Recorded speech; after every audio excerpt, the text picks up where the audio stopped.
கிருஷ்ணகிரியில் பெய்த தொடர் மழையின் எதிரொலியாக சையத் பாஷா மலையில் இருந்து மிகப்பெரிய பாறை உருண்டு விழுந்ததில் வீட்டின் சுற்றுச்சுவர் இடிந்துள்ளது. பெஞ்சல் புயல் தாக்கத்தால் கிருஷ்ணகிரி மாவட்டத்தில் போச்சம்பள்ளி, பர்கூர் போன்ற பகுதிகளில் வரலாறு காணாத மழை பெய்து வெள்ளக்காடாக காட்சியளித்தது. இந்நிலையில் கிருஷ்ணகிரியில் பிரம்மாண்டமாக காட்சியளிக்கும் சையத் பாஷா மலை மீது உள்ள பெரிய பாறை ஒன்று உருண்டு விழுந்ததில் வெங்கடேசன் என்பவருக்கு சொந்தமான வீட்டின் சுற்றுச்சுவர் இடிந்தது.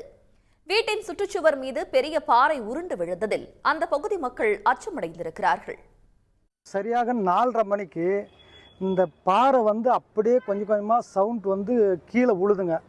கீழே விழும்போது என் பொண்ணு அலறி அடிச்சின்னு அப்பா பின்னாடி ஏதோ சத்தம் கேட்குதுப்பா, எழுப்பான்னு சொல்லிட்டு கத்தின்னு எழுப்பினா. அது எழுந்து பின்னாடி பார்த்தாக்கா அந்த அக்கப்பக்கம் இருக்கிறவங்கள குடும்பத்தோடு எழுந்து வெளியே வந்துட்டாங்க. சத்தத்தை கேட்டோம். இந்த மலையை சுற்றி பல ஆயிரம் வீடுகள் இருக்குது. பட் எல்லாமே அன்றாடம் காட்சிகள் தான். அன்றாடம் காட்சி வீட்டுக்கு கூலி வேலை செய்கிறவங்க.